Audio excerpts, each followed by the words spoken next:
Que o pitaco é meu. O pitaco é meu. Teu pitaco aí no futebol. Uma corretada de leve vale a pena. E aí, pitaqueiros, tudo bom com vocês? Bem-vindos mais uma vez aqui no nosso canal e hoje um vídeo especial, hein? A partir desse vídeo a gente vai iniciar uma série resumindo essa primeira metade do calendário do futebol brasileiro. E quando eu disse vamos, é isso mesmo. Somos nós aqui do canal e vocês aí, pitaqueiros. A gente aqui do canal convidou alguns torcedores de clubes de Série A do futebol brasileiro para contar pra gente como foi o ano até aqui, quais foram as decepções, quais foram as surpresas positivas e também as perspectivas para o resto da temporada. Ou seja, quem realmente entende do seu time de coração, quem acompanha o dia a dia do clube, falando pra gente qual é o retrato do seu time até aqui. Resumindo, o pitaco do torcedor. Nesse primeiro episódio, a gente vai ter os pitacos aqui sobre Fluminense, Goiás e Atlético Paranaense. Mas antes de começar, eu quero fazer um pedido aqui para vocês, bem rapidinho e bem simples. Se inscreve aqui no nosso canal. Quando você se inscreve, aparece um sininho.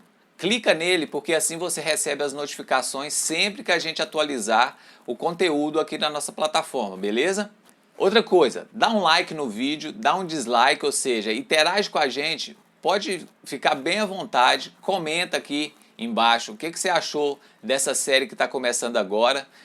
Se você concorda com os pitacos de quem está opinando aqui no nosso canal, vai ser um prazer a gente ler tudo e a gente vai fazer o máximo possível para responder todo mundo, beleza? Outra coisa, tem uma setinha aqui meio tortinha assim, ó, que é para compartilhar. Pega o link, joga lá naquele grupo do WhatsApp da família, da galera que gosta de futebol, beleza? Quanto mais gente assistindo aqui pra gente, dá aquela força pro canal e esse vídeo chega a mais pessoas aqui dentro do YouTube.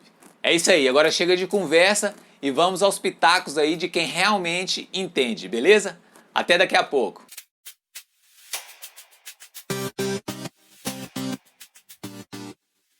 Com relação à situação do Fluminense ao final do primeiro turno do Campeonato Brasileiro, eu acredito que, para a grande maioria dos torcedores, é um resultado acima do esperado. Já de início no campeonato, o próprio presidente falava na expectativa de chegarmos ao final próximos à 10ª posição. Isso fica mais ou menos dentro de uma expectativa pelo valor do investimento realizado. Segundo algumas informações, somos a 12ª folha entre os 20 clubes da Série A. Terminarmos na 4ª posição, empatados com o terceiro lugar e apenas 3 pontos dos 2 primeiros, realmente além do esperado. Eu acredito que se deve a alguma série de fatores. Primeiramente, a situação inesperada desse campeonato, em função da pandemia, dos jogos estarem acontecendo sem o fator campo ser extremamente relevante, já que não há torcida, mas é evidente que você realizando o jogo no estádio que você está acostumado, utilizando as instalações que você está acostumado, sem precisar se deslocar, faz alguma diferença. Mas não tanta porque você não tem o fator da torcida, isso com certeza. Também pelo fato do Fluminense estar concentrado apenas em um campeonato, né? A partir do momento em que, infelizmente, saiu das outras 2 competições que estava disputando, pôde se concentrar e diminuir o ritmo intenso de jogos que os clubes que estão participando de mais uma competição estão enfrentando. Então, treinando e podendo descansar para ter um jogo por semana, o Fluminense está podendo ter uma performance melhor. Também podemos considerar que, ao longo do campeonato, o Odair foi encontrando um esquema tático mais adequado ao seu elenco, logicamente dentro da linha de estilo de jogo que o treinador quer para o Fluminense, e também aproveitando um pouquinho melhor as peças disponíveis. É notório também que no início do campeonato o time estava mais desencontrado nos seus setores e tentando uma série de jogadores que acabaram saindo e dando lugar para outros, né? E relocando alguns jogadores também de posição. Isso vem dando mais uma estabilidade. Acho que a gente tem que ter a noção de que o time não vai jogar sempre atacando, a gente tem uma dificuldade na criação, mas a dedicação com que o nosso grupo trabalha permite que a gente consiga segurar os ataques e a criação dos outros times para conseguir mais ou menos igualar a posição dentro de campo, e a gente tem uma certa dificuldade em realizar as criações para poder fazer os gols, mas ao longo dos jogos a gente tem conseguido uma ou outra oportunidade e isso tem se tornado um resultado positivo. Acho que todos já sabem que, apesar das suas limitações, o Fluminense vai ser um time empenhado dentro de campo. Acho que isso é o grande mérito que se encontrou no elenco e no trabalho do Odair. Acho que é muito otimista pensarmos em título, porque ao longo do campeonato a tendência é que o resultado dos times de maior investimento apareça, especialmente quem tem um elenco que consiga substituir e manter o mesmo padrão de jogo. É até um pouco a nossa realidade, porque como temos um elenco relativamente limitado, mais homogêneo, quem entra e sai consegue mais ou menos manter aquele padrão. Mas ao longo dos jogos isso acaba gerando uma diferença para os clubes que têm mais jogadores com qualidade para manter um jogo, né? Já uma Libertadores, se o Fluminense mantiver esse espírito e essa coesão, é possível que cheguemos lá. É uma posição um pouco acima até do que se espera para esse ano. No planejamento do financeiro se fala da 10ª colocação, então se conseguirmos ficar entre os 6 primeiros seria já algo bastante interessante e que seria promissor para o ano que vem. Já com relação ao trabalho do Odair, eu acredito que ele mereceu as críticas e elas foram justas. Talvez por existirem, também fizeram refletir sobre algumas das suas decisões. Notadamente, uma grande dificuldade na leitura do jogo para fazer as substituições. Podemos considerar que em diversos jogos ele fez escolhas erradas para os jogadores que deveriam substituir, mas ao longo do tempo está conhecendo um pouco mais o elenco e me parece que é um trabalho conjunto que deve ser reconhecido de toda a comissão técnica. Acredito então que devemos ter uma esperança e continuar com o apoio que temos ao longo do campeonato todo para a equipe do Fluminense e esperar que consigamos manter esse padrão, sabendo que obstáculos vão acontecer e derrotas e más atuações também são naturais, mas sempre mantendo a esperança tricolor.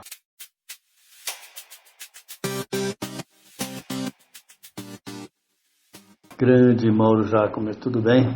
Você me pede para falar do Goiás num momento bem complicado. Talvez a pior campanha da história do meu time na Série A. Vejamos, são 17 jogos, 2 vitórias, 6 empates e 9 derrotas. É uma campanha pífia. Mas, sem querer procurar culpados, vamos analisar o time. Tem um dos melhores goleiros do Brasil, Tadeu, que é um grande goleiro. Tem uma defesa fraca. Não vou nem destacar nenhum jogador. Talvez o Edilson, o lateral, que já jogou em grandes times, mas também não vem bem. Meio de campo, o melhor é o Bessa, Daniel Bessa. Ataque,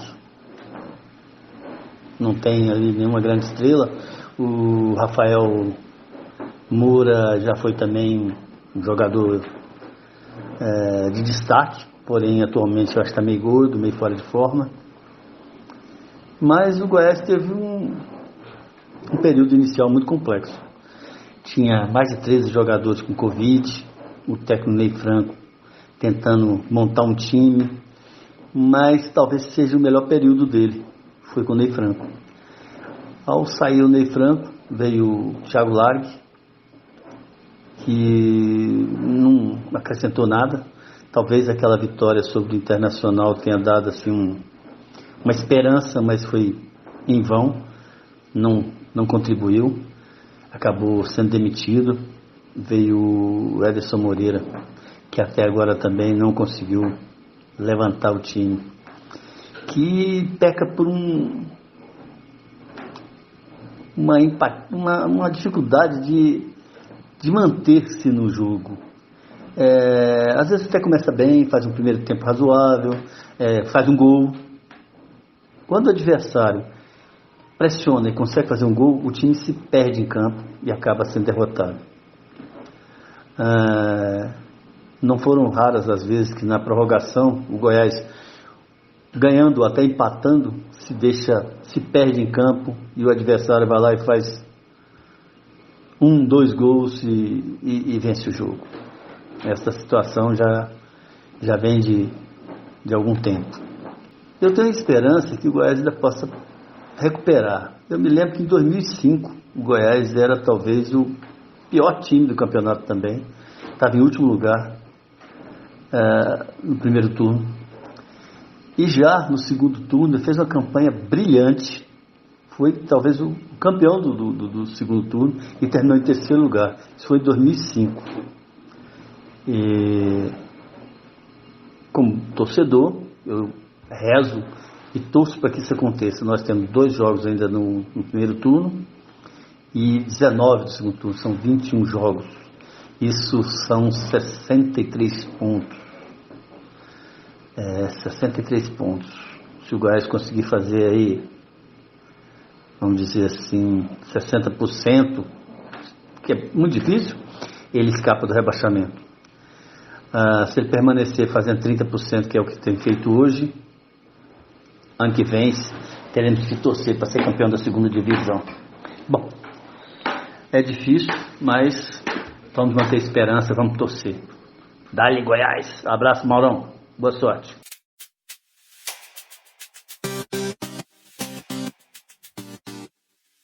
Fala, galera do Pitaco é Meu, tudo bem?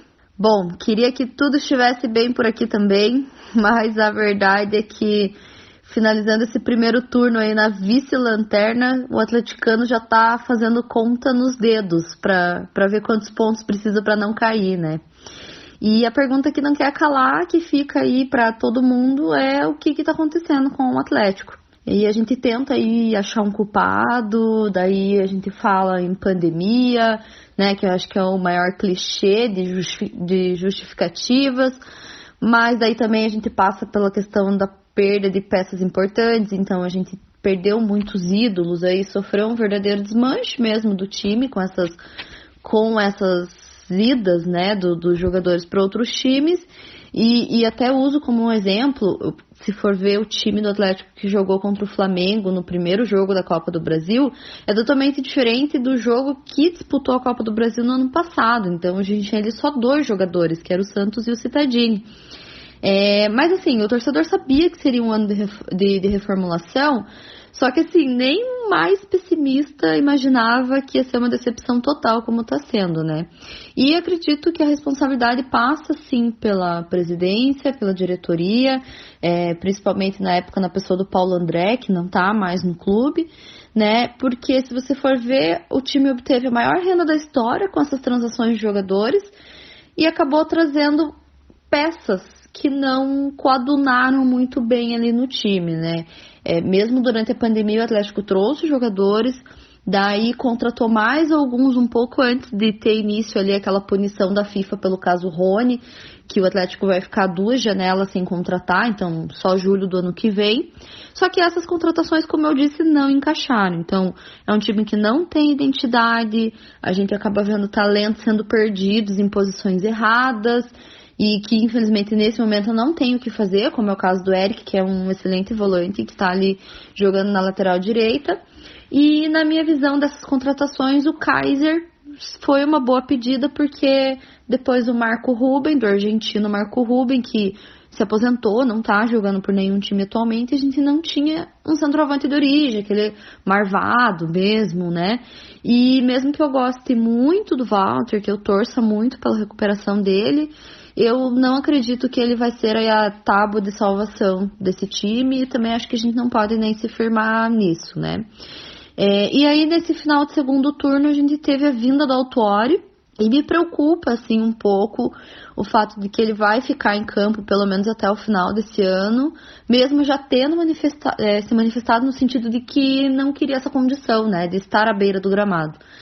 Mas, por outro lado, se tem alguém que pode trazer confiança novamente para os jogadores, dar esse gás, arrumar ali a parte tática, que depois do Dorival virou uma verdadeira bagunça, creio que é o Autuori. E, por fim, a situação não é das melhores, o Atlético precisa ganhar pelo menos umas 9 partidas, empatar uma, sem contar que a gente está terminando aí na pior colocação na era dos pontos corridos, então são apenas 16 pontos. Não tem, diante de todo esse cenário, não tem como a gente não ter como prioridade o Campeonato Brasileiro. Né? Acho que a ideia é não fazer muito feio na Copa do Brasil e na Libertadores, né? Porque ainda para coroar a má fase e o azar do Atlético, a gente ainda conseguiu cair nos sorteios só com os 2 melhores times do continente na atualidade, né? O Flamengo e o River Plate. Então, acredito que se algum atleticano não se lembra dos sofrimentos, vou dizer os recentes aí de 2004 e principalmente de 2011, vai ter que saber sofrer até o final dessa vez e usar o jargão do nosso atual técnico, né? Saber sofrer. Bom, é isso, pessoal. Espero que quando eu voltar seja para dar boas notícias do Furacão. Valeu, pessoal. E aí, o que vocês acharam? Concordam aí com os pitacos dos nossos torcedores? Acha que o pessoal pegou pesado, o pessoal maneirou demais? Deixa nos comentários aqui, dá aquela interagida com a gente, é muito importante, beleza? Eu vou deixar aqui na tela, em algum desses cantos aqui, não sei bem exatamente aonde, o link para nossa playlist desta série, beleza? Para ficar mais fácil para você, é só clicar lá, dar o play e você vai ver todos os vídeos na sequência. Vai aparecer aqui também a nossa carinha aqui, o nosso Pitaco é Meu, para você se inscrever se você ainda não fez isso. E também o link para o segundo vídeo da série, para você que está com um pouquinho de preguiça de ir lá na playlist, é só clicar no segundo vídeo, já vai direto para a sequência. Obrigadão, gente, até a próxima, hein?